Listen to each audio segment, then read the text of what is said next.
Hola, bienvenidos a un nuevo sermón. Hoy les traemos un mensaje que tiene el poder de sacudir los cimientos de su fe y llevarnos a una experiencia espiritual profunda. Nos sumergiremos en el sermón Estad quietos y conoced que yo soy Dios, de Jonathan Edwards, un llamado poderoso a la reflexión y a la paz interior. Edwards nos recuerda con una claridad penetrante: en medio de la tormenta y el tumulto, Dios nos llama a la quietud. No es en las voces ruidosas ni en las agitaciones de la vida donde encontraremos a Dios, sino en el silencio de nuestros corazones, en la serenidad de una fe que se confía en su soberanía. Estad quietos y veréis cómo el poder de Dios se manifiesta en su paz incomparable y en la certeza de su presencia.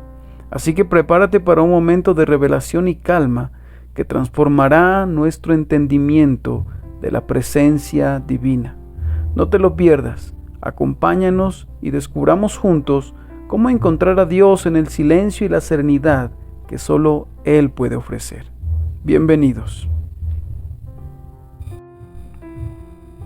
Estad quietos y conoced que yo soy Dios.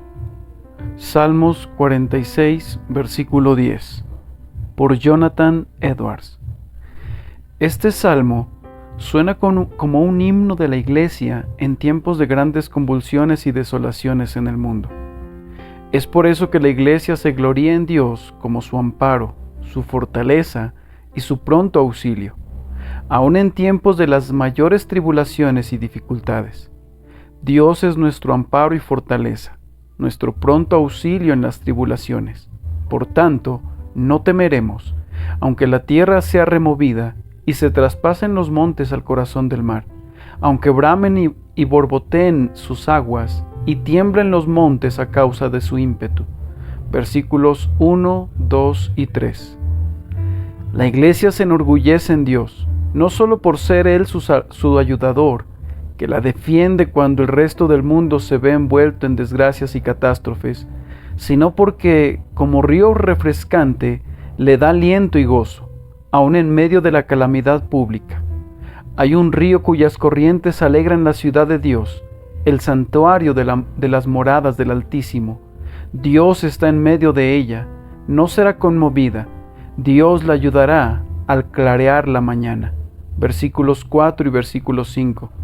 En los versículos 6 y 8 se declaran los cambios profundos y las calamidades que agitaban al mundo. Braman las naciones, se tambalean los reinos, lanza Él su voz y se derrite la tierra. Venid, ved las obras de Jehová, que ha puesto asolamiento en la tierra. En el texto que sigue se expresa de manera admirable la manera en que Dios libra a la iglesia de estas desgracias, especialmente de los desastres de la guerra y la furia de sus enemigos, que hace cesar las guerras hasta los confines de la tierra, que quiebra el arco, rompe las lanzas y quema los carros de fuego. Es decir, Él hace que cesen las guerras cuando son contra su pueblo. Él quiebra el arco cuando se dobla contra sus santos. Sigue entonces estas palabras: Estad quietos y conoced que yo soy Dios.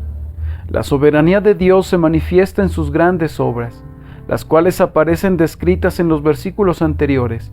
Esas mismas terribles desolaciones que Él desató en su designio de librar a su pueblo utilizando medios terribles, muestran también su grandeza y su señorío. A través de todo eso, demuestra su poder y soberanía, y así ordena a todos estar quietos y conocer que Él es Dios. Porque dice: seré exaltado entre las naciones, enaltecido seré en la tierra. De esto se puede derivar observaciones interesantes. Primero, el deber de estar tranquilos delante de Dios, bajo las mercedes de su providencia. Esto implica que debemos mantener quietud de palabras, sujetándonos de hablar o de quejarnos contra los designios de la providencia, no oscureciendo la razón con palabras de ignorancia, ni empleando el lenguaje pomposo de la vanidad. Debemos mantener quietud en nuestras acciones y en nuestra conducta, de modo que no contrariemos a Dios en sus designios.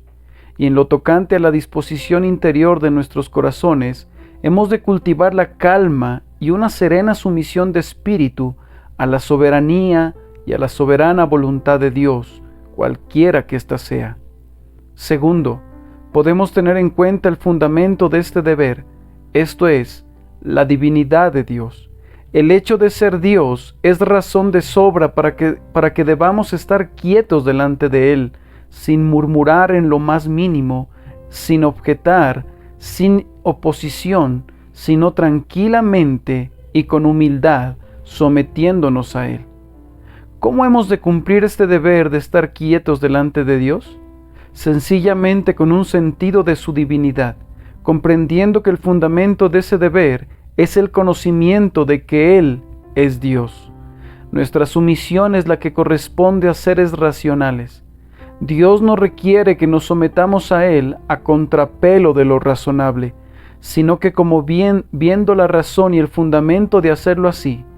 De ahí que la mera realización de que Dios es Dios puede ser suficiente para callar toda objeción y oposición a sus divinos y soberanos designios. Todo esto puede verse considerando lo siguiente. Primero, por cuanto Él es Dios, es un ser absoluta e infinitamente perfecto, siendo imposible que pudiera incurrir en error o maldad. Y como es eterno y no debe su existencia a ningún otro, no puede en medida alguna tener limitaciones en su ser ni en ninguno de sus atributos. Si algo tiene límites en su naturaleza, debe haber alguna causa o razón por la que esos límites están allí, de lo cual se deduce que toda cosa limitada debe tener alguna causa.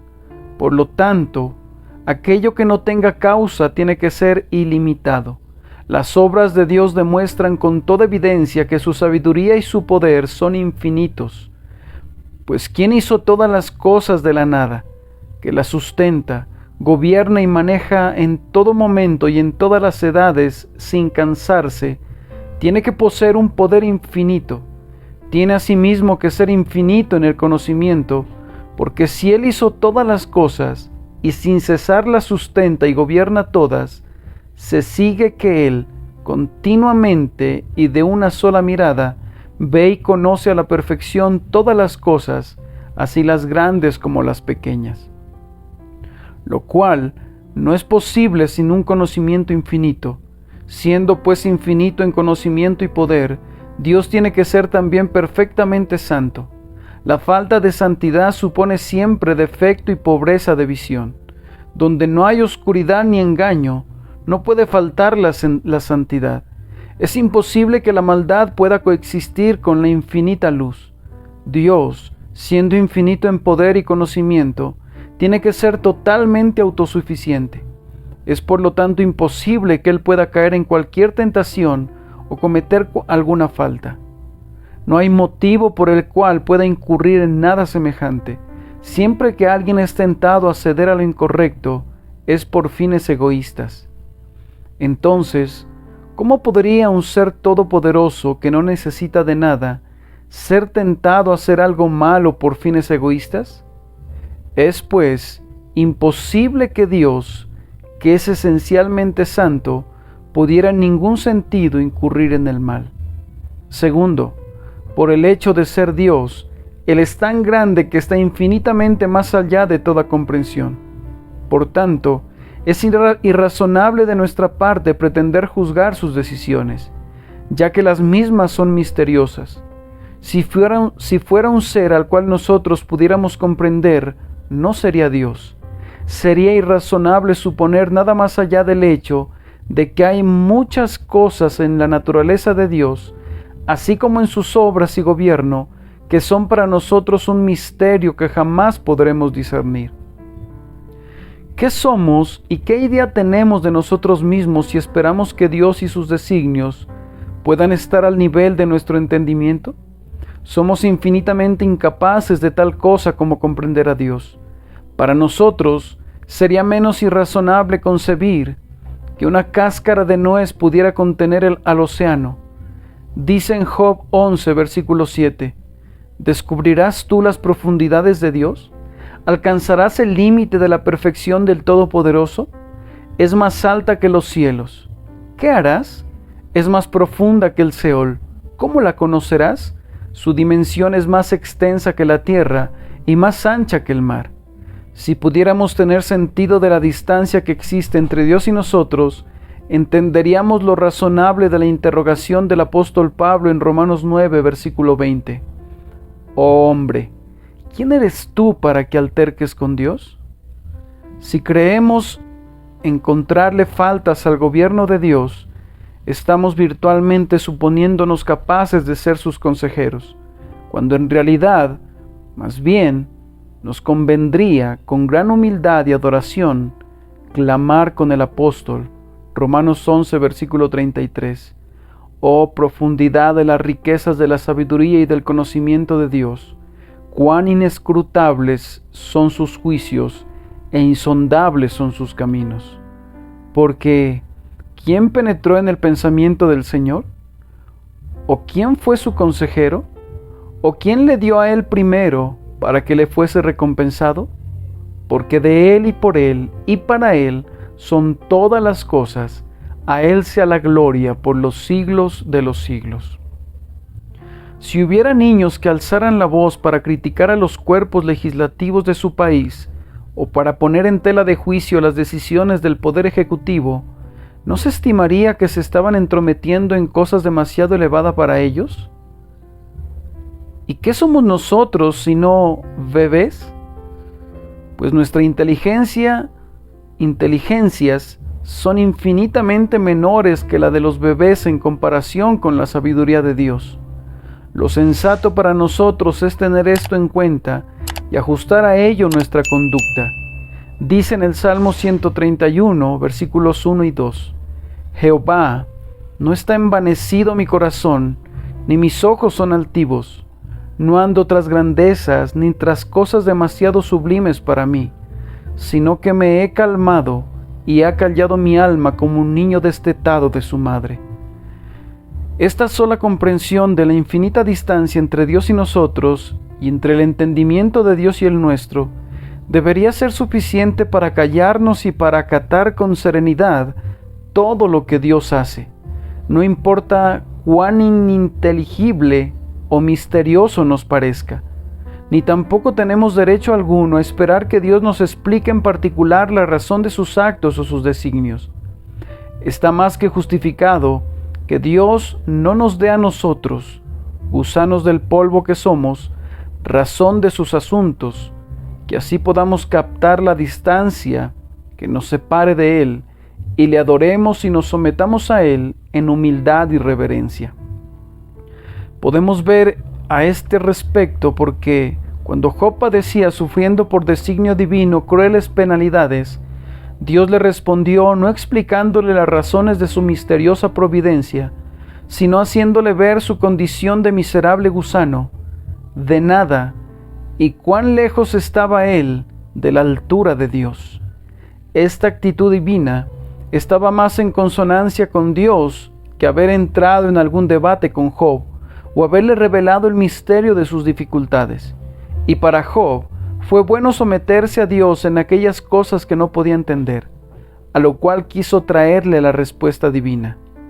Conviene que Dios habite en profunda oscuridad o en luz que ningún ser humano pueda resistir, la cual ninguno ha visto ni puede ver. Nada hay de extraño en que un Dios de infinita gloria resplandezca con una brillantez demasiado viva y potente para el ojo humano, porque los mismos ángeles, esos espíritus poderosos, aparecen cubriendo sus rostros ante esta luz. Isaías 6. Tercero, siendo que Él es Dios, todas las cosas son suyas, por lo cual tiene derecho a disponer de ellas a su antojo y placer. Todas las cosas de este mundo inferior son suyas. Todo lo que hay debajo del cielo es mío. Job 41:11. He aquí de Jehová tu Dios son los cielos y los cielos de los cielos, la tierra y todas las cosas que hay en ella. Deuteronomio 10, versículo 14. Todas las cosas son suyas porque todas proceden de Él, son totalmente de Él y de solamente de Él. Aquellas cosas hechas por los hombres no son enteramente de ellos. Cuando un hombre edifica una casa, no es completamente suya. Ninguno de los materiales con que fue hecha le debe su origen. Todas las criaturas son total y completamente fruto del poder de Dios. Es lógico, por lo tanto, que todas sean para Él y estén sujetas a su voluntad. Proverbios 16, versículo 4. Así pues, como todas las cosas vienen de Dios, así todas se sostienen por Él, y se hundirían en la nada en un instante si Él no las sostuviera. Y todas son para Él, porque de Él y por Él y para Él son todas las cosas. Romanos 11, versículo 36. Porque por Él fueron creadas todas las cosas, las que hay en los cielos y las que hay en la tierra, las visibles y las invisibles, sean tronos, sean dominios, sean principados, sean potestades, todo fue creado por medio de Él y para Él, y Él es antes de todas las cosas, y todas las cosas tienen consistencia en Él. Colosenses 1, versículo 16 y 17. Toda la humanidad es suya, y sus vidas, su aliento, su ser, porque en Él vivimos y nos movemos y somos.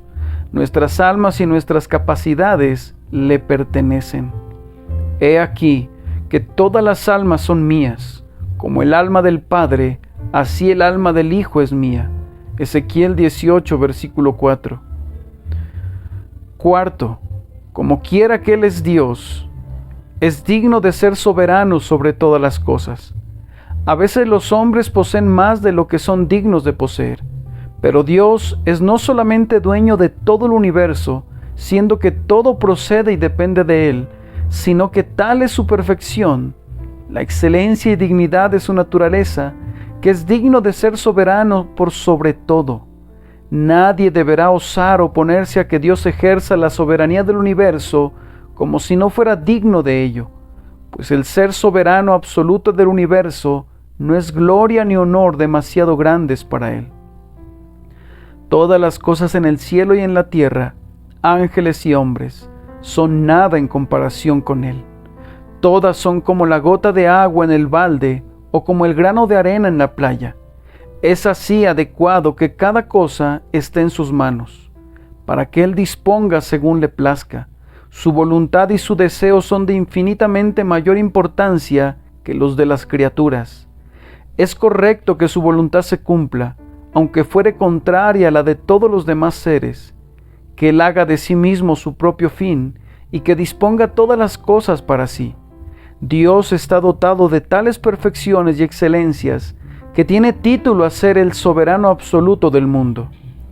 Ciertamente, conviene mucho más que todas las cosas estén bajo la dirección de una sabiduría irreprochable y perfecta, que expuestas a caer en confusión o sujetas a causas sin control.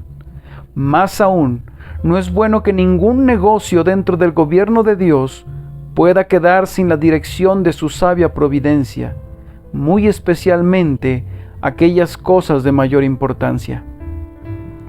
Es absurdo suponer que Dios pudiera estar obligado a prevenir a cualquier criatura de pecar y de exponerse a castigo adecuado.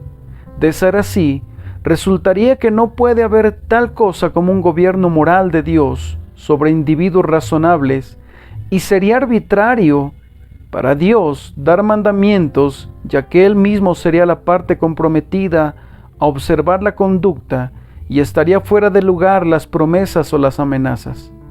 Pero si Dios puede dejar que alguien peque y se exponga al castigo, entonces resulta mucho más apropiado y mejor que el asunto sea tratado con sabiduría. Quien es justicia debe, a causa del pecado, quedar expuesto a castigo, y quien no, que permitir que venga por la confusión o el azar. No es digno del gobernador del universo dejar las cosas al azar.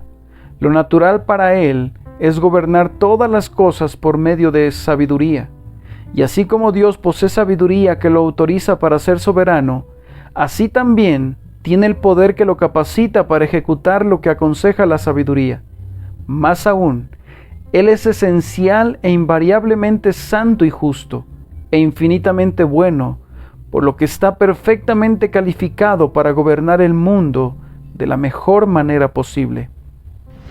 Por lo tanto, cuando actúa como soberano del mundo, lo indicado para nosotros es estar quietos y someternos de buen agrado, sin objetar en manera alguna que Él tenga la gloria de su soberanía.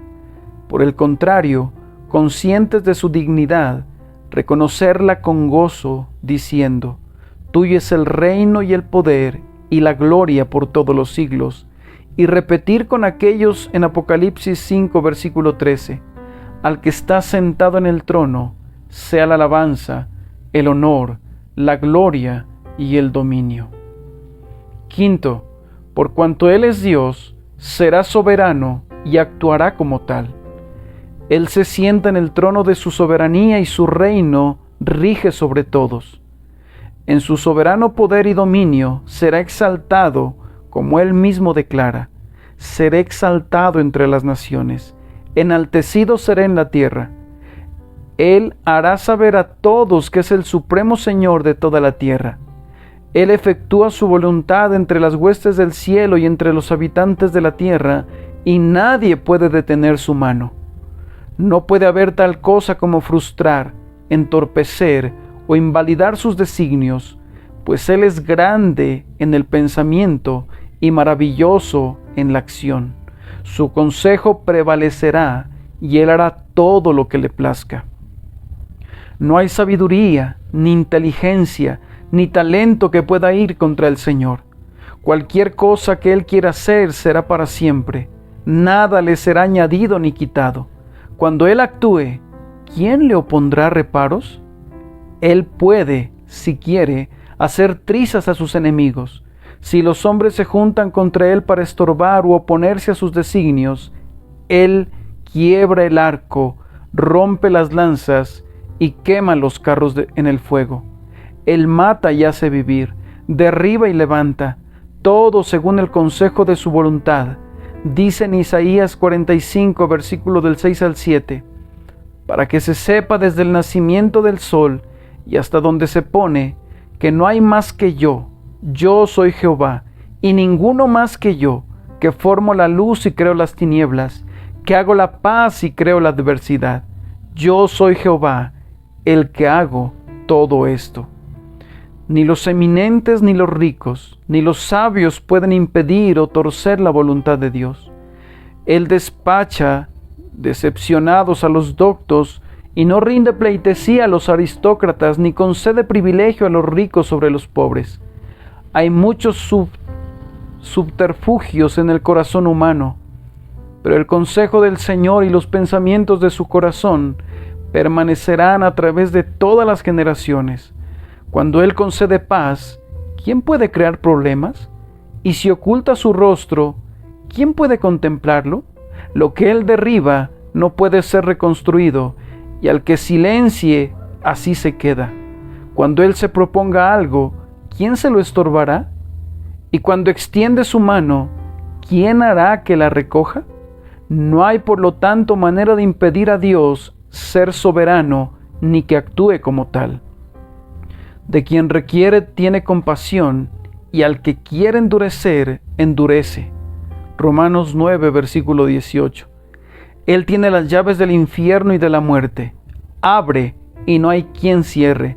Cierra, y no hay quien abra. Esto puede hacernos ver la insensatez de ponernos en contra de los soberanos designios de Dios. Y cuán sabios son aquellos que quietamente y de buen ánimo se someten a su soberana voluntad. Sexto, como que Él es Dios, está en posición de vengarse de aquellos que se opongan a su soberanía. Él es sabio de corazón y poderoso en fortaleza. ¿Quién podrá endurecerse contra Dios y salir airoso? A esto tiene que responder todo el que intente contender con Él. Y ay del miserable que quiera pelear contra Dios. ¿Podrá defender su posición delante de Él? A cualquiera de sus enemigos al que mueva el orgullo, el Señor le mostrará que está por encima de ellos. Vendrán a ser como la paja en el viento, o como grasa de carneros, el fuego los consumirá y desaparecerán. ¿Quién pondrá contra mí en batalla espinos y zarzas? Yo los hollaré, los quemaré a una. Isaías 27, versículo 4.